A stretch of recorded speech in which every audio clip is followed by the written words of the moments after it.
everyone, it's Lisa. Welcome back to my channel. Before we get started, go ahead and click that subscribe button and turn on your bell notification so that you can be notified every time I release a new video. I'm going to be using this Slimline Snowflake background die set from the Stamps of Life. I'm also going to be bringing in a couple of the small stamps from the Snowglobe2Stamp stamp set.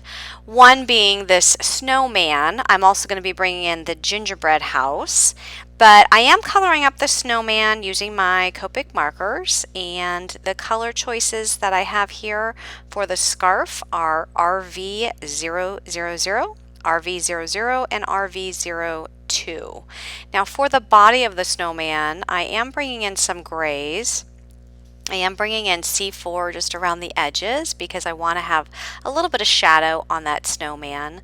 And then I'm going to go over that with my C2 marker, and then I'm going to blend my C2 marker into my C00 and just smooth out that shadow. I think by adding that gray color to the outline, it just gives a little bit of dimension to that snowman and doesn't make it look so flat. I did use the YR09 for the nose, and for the arms I've used the E21, E23, and E25. So that snowman was pretty simple to color. Let's go ahead and move on to the gingerbread house. I am in love with gingerbread houses, and I thought this little miniature gingerbread house was so adorable, and I wanted to bring it in on my card. So I'm going to be bringing in the same brown colors that I used in my snowman's arms. So it is the E25 as my darkest shade, which I put there down first, then followed by the E23, which is my midtone, and the E21. Now I am using the tip to tip method here because the E21 and E23 I felt didn't blend as well. So I'm taking my E21 marker and I'm putting it on the tip of my E23 marker just to get more blending. So it gives me a little bit of a more darker shade, and it helps me blend those colors out a little bit better. So you're going to see that I'm going to be bringing in pinks and purples for my gingerbread house, and the entire card is going to have that pink and purple theme. So for the roof, I am bringing in some of my purple colors, and every other one of those scallops on that roof is going to be purple, and every other one is going to be pink. So for the purples, I have V12, V15, and V17. I know that these are very small spaces, but I'm still bringing in 3 colors. And then for the pinks, I have R00, RV00, RV02, and RV04. And I'm going to use these pinks and purples for the roof, the door, as well as for the windows. Now, if you like gingerbread houses and you've missed the gingerbread house folded die set video that I did, go back and check that out. I just posted it recently on my YouTube channel, and it is a really awesome die set that actually makes a card shaped like a gingerbread house. Here's where I'm going back and adding some of the darker tones of the purple as well as the pink colors to the gingerbread house. I just think that it adds a little bit more dimension when you add a hint of the darker colors in there and then just blending it out with the lighter colors. I'm really loving these smaller stamps that came with the Snowglobe2Stamp set as well as the extras for Snowglobe set, because they can be used to make really fun scenes on your cards. And you'll see that this card is going to be a slimline card incorporating a couple of those stamp sets. I did create a shaker card using this gingerbread house, so if you haven't seen that, go back down to my YouTube videos and take a look at that as well. So here I'm just finishing up coloring the gingerbread house. I'm putting some pinks in there for the windows, both of those windows as well as the window on the door. I do bring in the Christmas tree stamp from the same stamp set, and I'm coloring up the Christmas tree with the G03. I do like to add the G03, which is my darkest shade of green, to the top of each one of those sections, and then I come in with my G02 and then my G00 just to blend the whole thing out. And I always like to, I shouldn't say always, but most of the time I do like to come in and do those same colors again just to add a little bit more contrast and to get a little bit better blending. So here are all of my images cut out. I ended up coloring 3 Christmas trees and then die cutting each of the images with their corresponding shadow dies. Next, I am taking a piece of powdered sugar cardstock, and I just cut it so that it is slightly larger than the large rectangle die that came with the Snowflake background die set. And I'm using 3 of my Stamps of Life inks. I have the bubblegum, the candy, and the guava, and I'm going to be ink blending a fun background that I will die cut with the Snowflake background die. So I start out with the lightest color at the top, which is the bubblegum. So I'm just using a blending tool and just putting some ink on my blending tool and throwing some ink down there. Going horizontally. So I have the lightest color at the top, the bubblegum. Then I come in with my candy, which is my mid-tone color, and put some ink there horizontally, again across that piece of paper.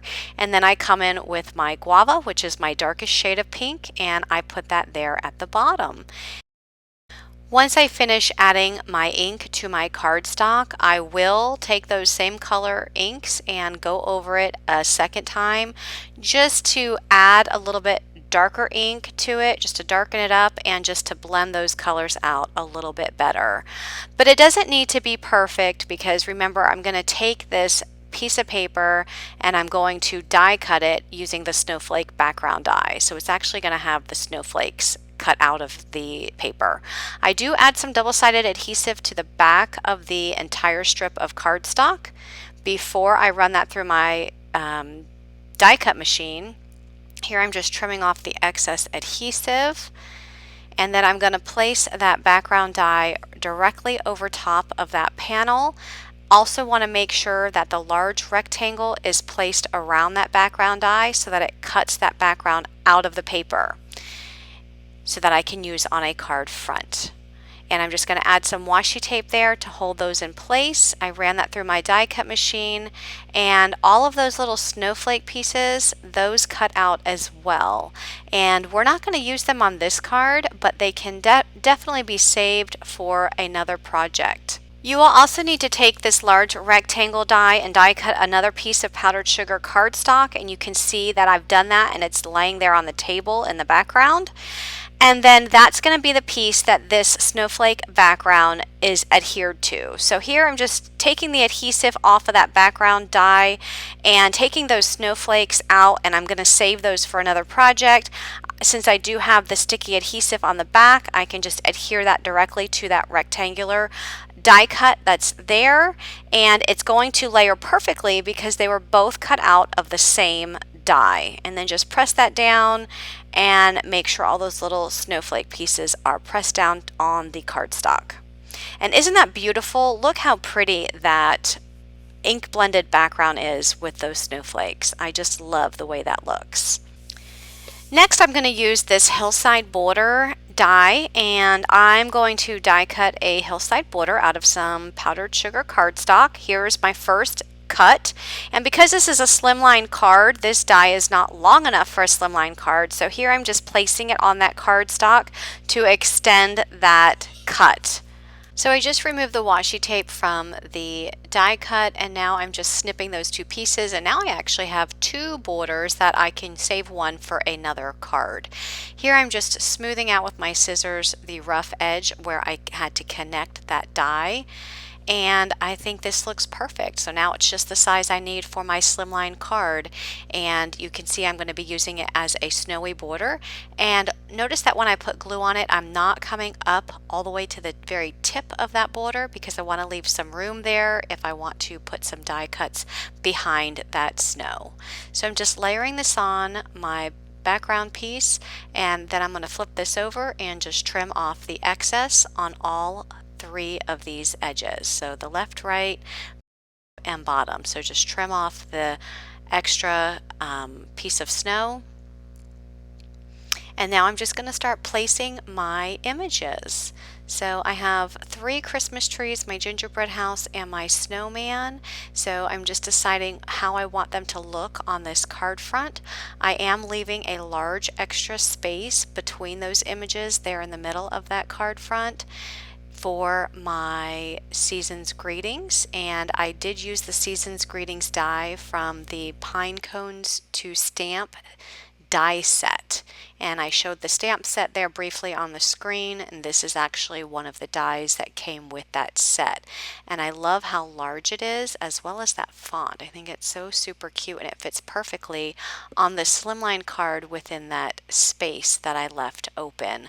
I did die cut the shadow layer of the season's greetings in the powdered sugar cardstock, and I die cut the words out of the grape cardstock from the Stamps of Life. Now here with this little snowman, I am going to pop him up just a little bit because there's some layers of cardstock there between the snow and the background. If I just put glue on him, he would not lay flat on that card panel. So I am just going to put some little foam pieces on here and then put him on the card front. And that will also just make it look like he's standing in front of that Christmas tree and gives him a little bit of dimension there. I'm going to do the same thing with my gingerbread house. So I just cut down some foam, added it to the back, and now I'm peeling back the adhesive backing and adding the gingerbread house to between those Christmas trees. And then I'm going to use some of my art glitter glue and just add that to the back of the season's greetings and add that to the card front. Now I'm ready to add this layer to the front of a Slimline card base, and I just took a piece of grape cardstock, cut it to 8.5 by 7, scored it at 3.5, and that is my card base. Now you can also use the Slimline card die set from the Stamps of Life, and you can die cut your own Slimline card base and add the background die directly to the front of that. A Slimline card measures 8.5 by 3.5 inches. Next I'm going to add some glitter to my card because I wanted it to make it look like there was some real snow on the card, and I have some chunky glitter that might just do the trick. So I'm just adding a little bit of glue where I want my glitter to appear, and then I'm going to put the glitter on top of the card. And I at first thought that I was going to just put some glitter just right along the edge of the bottom of the gingerbread house and then the very bottom of the snowman, but then I decided to go a little bit crazy with the glitter and I added a little bit more. So you'll see here in a minute how I added some more. You can see that it's just a thin line, and I'm like, no, I think I want to add some more to that. So I just add some more glue. You see me adding the glue here and then adding some more glitter. I think the more glitter, the better. I love how all of this sparkles, and to me it looks like real snow on the card, and I think it just adds just some extra dimension and just an extra nice touch to this card. So that completes this card. If you have any questions or comments, please leave them below. Have a great day and thanks for watching. Bye-bye.